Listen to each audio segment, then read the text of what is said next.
So this is a mini lecture on the subject of Botticelli's painting known as The Birth of Venus. And I shall be discussing with you what the painting is really about. This is the painting.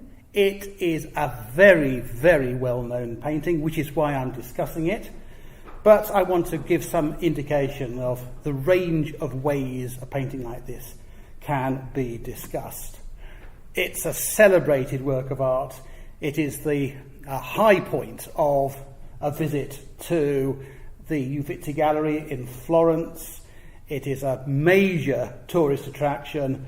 It's in the biggest room and it has the biggest crowd in front of it. There's more to it than that. It's also famed as a cultural icon and a commercial asset. So you often see the image called upon for all kinds of merchandise, from T-shirts to garden ornaments.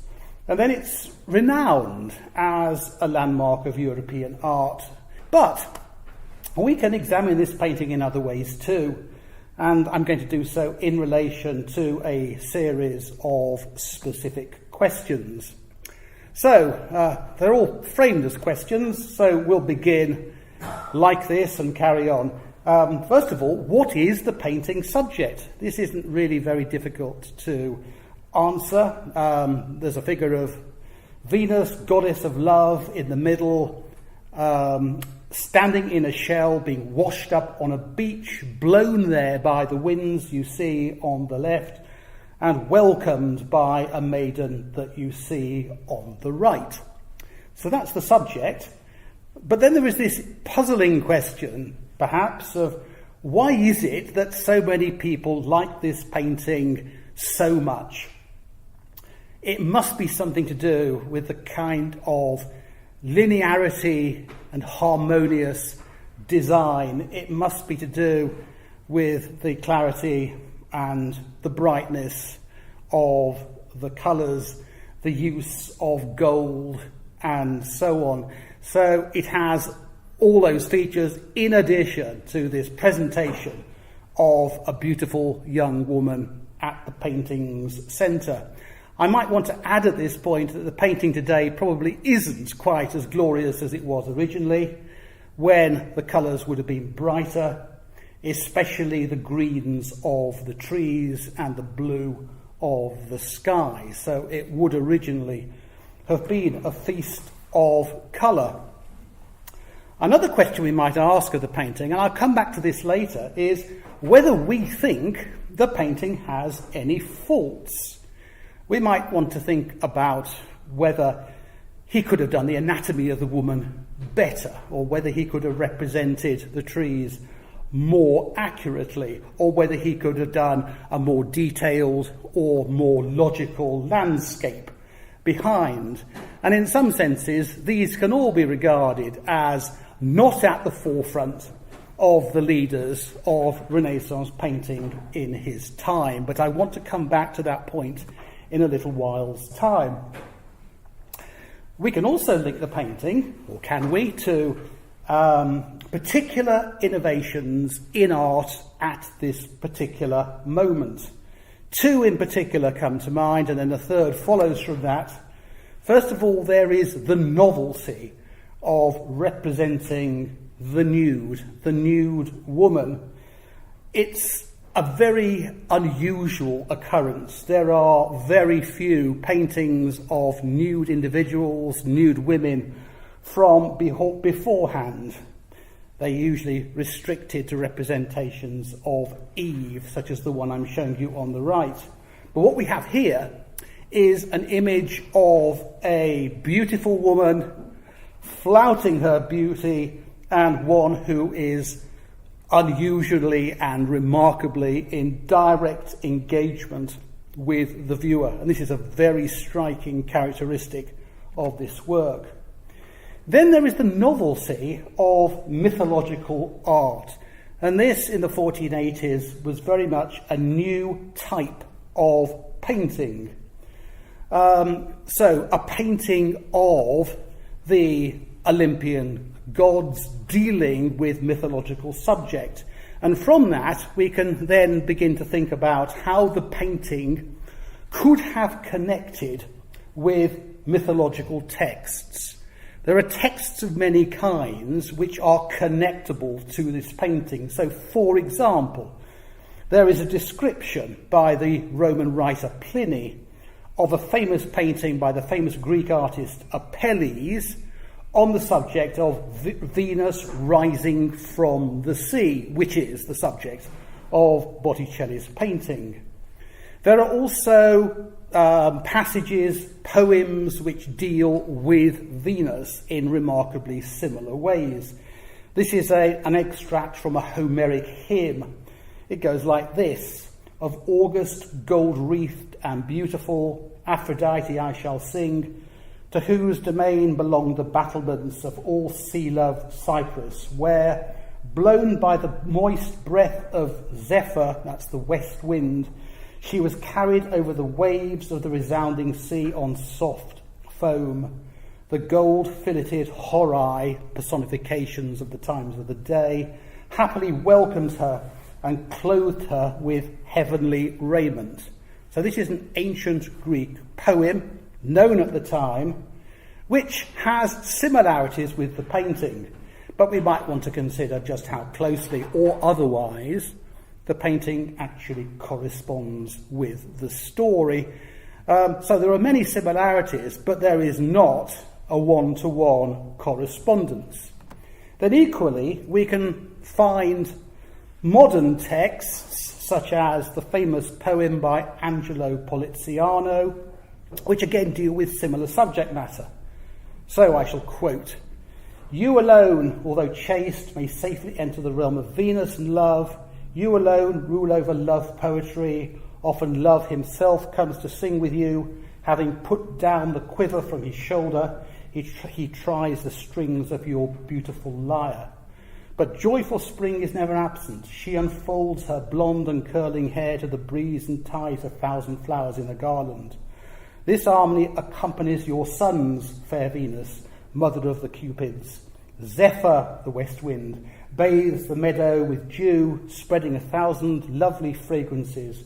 Wherever he flies, he clothes the countryside in roses, lilies, violets, and other flowers. The grass marvels at its own beauties, white, blue, pale, and red." So again, we have a poem. It can be thought of as being similar in all sorts of respects to the painting, but the two are simply not the same. People have often said they're pretty much the same, but they're not, and there are other explanations of our painting which we might want to consider. What other factors might we want to consider? Well, the first of these would be to consider the suitability of the painting to a particular kind of location. Now, we don't know what that location was originally, but there are some clues. So, for example, the painting is executed very unusually on canvas. It is first mentioned in the 16th century as being located in a Villa Medici near to Florence. So we're dealing with a transportable work of art which may well have been intended for a villa location. So who was the person responsible for having it painted? Well, it was almost certainly painted for Lorenzo de' Medici, that is, Lorenzo the Magnificent, or some close associate of his. That is why the painting features prominently laurel in the background, because the Latin and Italian words for laurel chime with the name Lorenzo.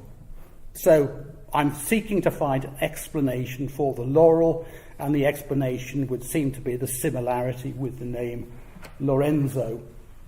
As for the sort of room it would have been painted for, well, that's rather hard, because such rooms really don't exist very much in Florence. What I'm showing you here is a 14th century room in Florence, of a kind where I'm proposing the painting might originally have been located. So it's a sort of multi-purpose room, richly decorated, but I want to draw your attention to some of the decorations.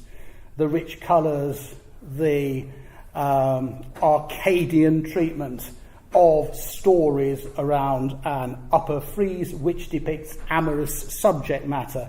This is, in some general sense, like the subject matter of the Birth of Venus.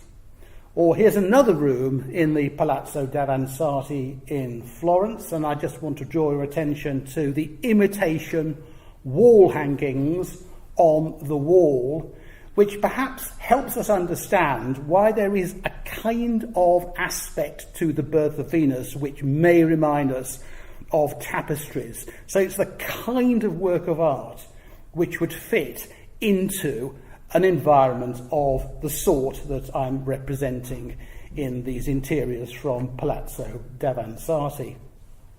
But there are other kinds of reading we can also take from our painting. So we can think about the painting, for example, as a representation of philosophical ideas and as some kind of allegory. It's not too difficult to think this through. So, for example, if we know that Venus is the goddess of love, we can surely see that the painting represents the arrival in the world of Venus, or in other words, of love. So it's about the coming to the world of the representative of love. We can also notice associations which are immediately relevant with works of art of other kinds. What I'm showing you here is a comparison between Botticelli and a much earlier work by a Florentine artist, Lorenzo Ghiberti, of the Baptism of Christ. And I'm hoping you're going to agree that the compositions are remarkably similar. So there are fluttery angels on the left, there is a naked figure in the middle, and there is a kind of figure with an outstretched arm on the right-hand side standing in front of a tree, and the central figure is, in both cases, immersed in water. So the question is, why did Botticelli make his painting so like a traditional representation of a baptism? And the answer is presumably to do with the meaning of baptisms, because the baptism represents the inauguration of the ministry of Christ on earth, in the world.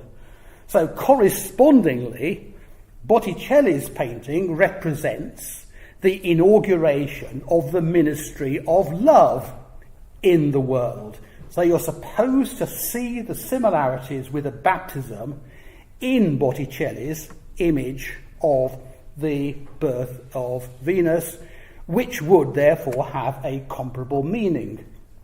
There are other dimensions to this too, which I won't go into very much, but if we think of the painting as representing the arrival of Venus, it can then have a political dimension.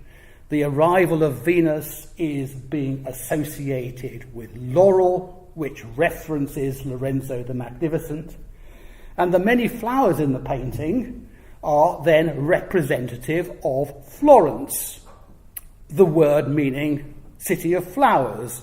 So love is being associated with Florence and with Lorenzo de' Medici. There are, in addition, other visual allusions that are made by the painting, to the extent that we might begin to want to consider the painting to be an example of what I'm going to call visual poetry.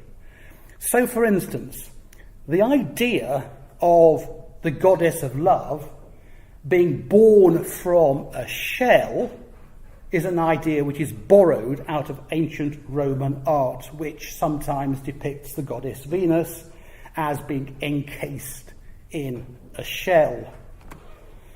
And then each of the individual figure groups in the painting can likewise be equated by examples of past art.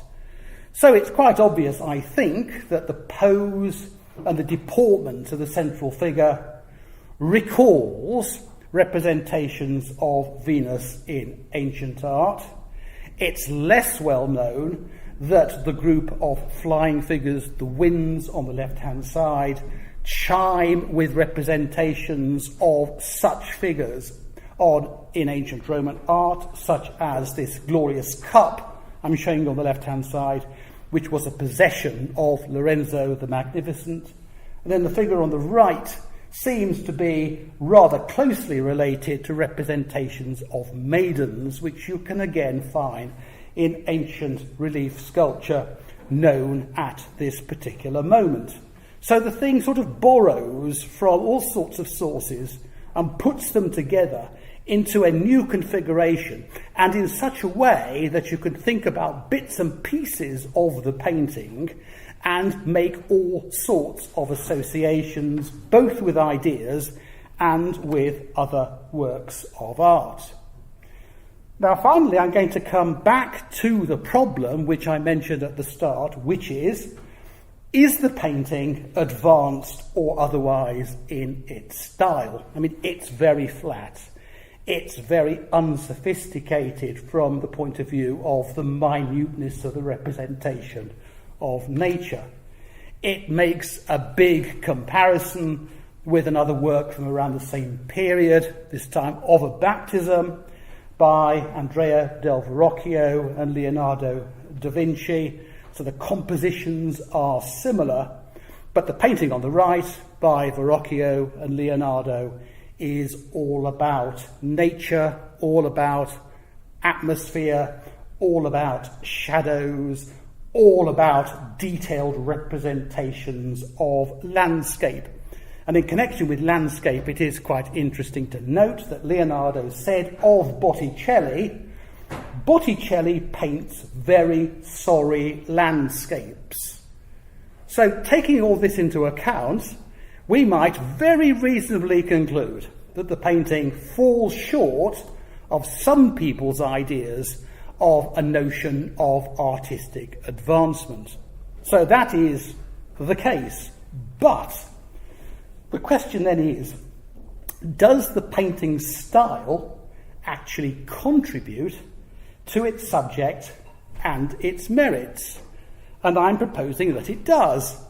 It's not about reality, it's about a world of the imagination. It is set out in this very clear way, sequential way, that allows you to dwell on the significance of the subject and the beauties of the subject. So that is part of the point of the painting. So here we are at the end of this short lecture, and the question I hope is, do we understand this painting a little bit better than we did at the start? And the answer is that I hope we do. Thank you all very much.